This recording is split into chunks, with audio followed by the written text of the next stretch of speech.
Yo, Chaz here, back at it again. Monday Motorsport Musing, you know how I do. That was a bit bloody good, wasn't it, eh? Bit of fun at the Red Bull Ring. Austrian Grand Prix. Going to start things off with a rating. I'm going to give that race the 8 Jesse Lingards doing the shoot dance. Yeah, really enjoyed that.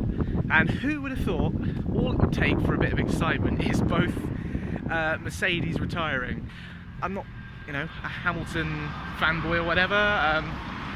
I quite like Mercedes. I know there's some good people there. I'm just really gutted for Bottas. He put in such a stunning lap on Saturday and ultimately just kind of, well, obviously came to nothing with sounded like a pretty nasty gearbox glitch. So galling stuff for Bottas. And from then, really, it was, I mean, Mercedes had already lost one of their magical silver arrows, and then a second one just goes like that. And even before Hamilton's issue, he'd kind of lost the race already. I think it was one of the team members, James Voles, was saying, I've lost this race for you, which is pretty unheard of to hear. Wow, voice crack. Pretty unheard of to hear a team member sort of own up and say, hey look, it was my bad, I ruined this. So that was a different one. Probably a little bit ham-fisted, but basically Mercedes didn't pit Hamilton under the virtual safety car, which was caused when Bottas himself retired. So a double whammy, even more than a double whammy really for Mercedes, just absolute nightmare scenario.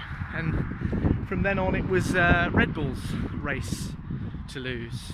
So it went very quickly from a Mercedes 1-2 to a Red Bull 1-2, and for a time it looked like it might be a Ferrari 1-2 at some point in the future as well, but no such luck. Try as they might, just weren't quite enough laps for the Iceman to thaw out and for Vettel to, well, chase his teammate down. I'm glad Ferrari didn't swap their two drivers around. I didn't actually think they would. Austria and Ferrari have a history of pissing fans off with that. 2001, Barrichello second. They move him out of the way for Schumacher. 2002, Barrichello's leading. They move him out of the way for Schumacher to win. The crowd goes wild, and not in a good way. Probably a smart move not to do that. Would have been ostentatious of them to do so.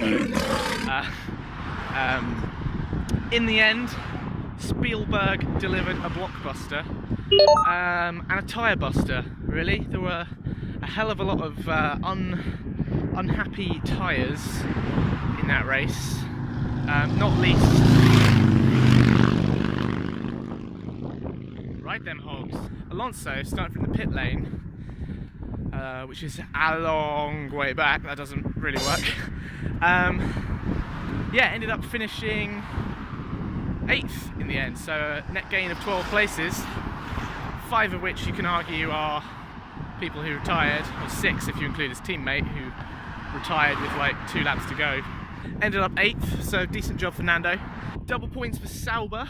Sauber have not got a double points finish since China 2015. I don't exactly know how many races ago that is, but it's a bloody lot. Double points for Force India. They've not done that this year, I don't think. After they've had a pretty glum start to the year compared to the last few years of giant killings. So good for them to finally get 2 cars back in the points. My hair is an absolute mess. Double points. Oh, there's a plane going to land on my head. That's not terrifying.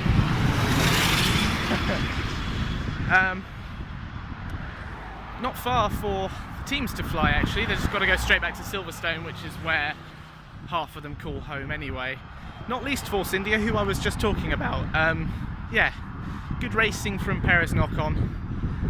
Back to Sauber though. So Charles Leclerc, who I'm sure you are probably aware I'm becoming a bit of a cheerleader for, he has now outscored Marcus Ericsson. Not just this season, I mean obviously this season. Marcus Ericsson's career total of points is 12. Leclerc is now on 13, so take from that what you will. Pretty good performance by Leclerc after a first lap mistake. I'm not going to spend too much time talking about him today because I think about half the time code of the last video was me basically praising him, so probably need to cut down on that. I think I've hit my quota by now. One of the annoying things about this season has been a very decent Haas car being exclusively out of the points thanks to Romain Grosjean's exploits, and he came good with 4th place, which is his best finish since Spa 2015, I think, when he finished 3rd for Lotus.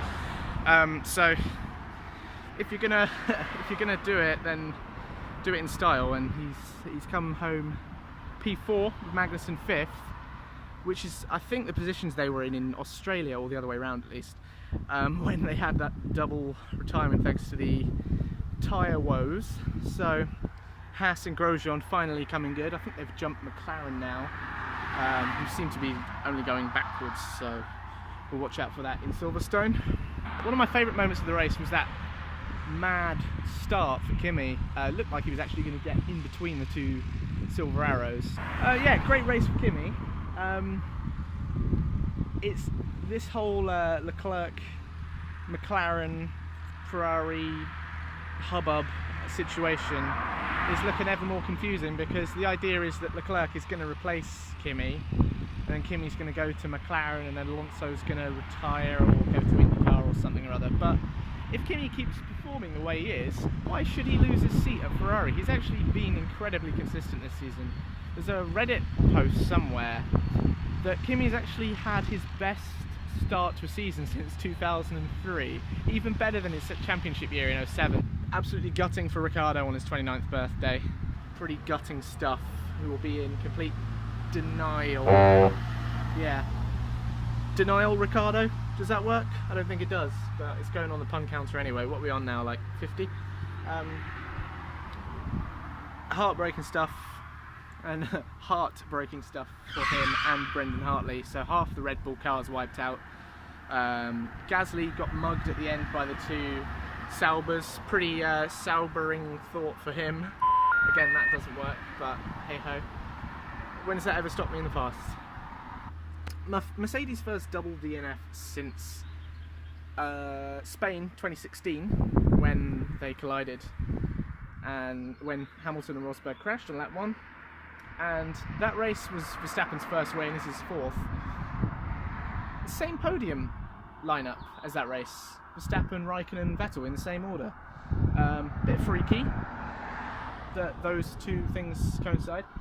This race win, of course, does mean the passing of one of the most bizarre things in Formula 1 history, which is the Kvyat effect. The rule was Kvyat gets demoted and Verstappen wins. Happened in Spain 2016, happened in Malaysia 2017, it happened in Mexico 2017.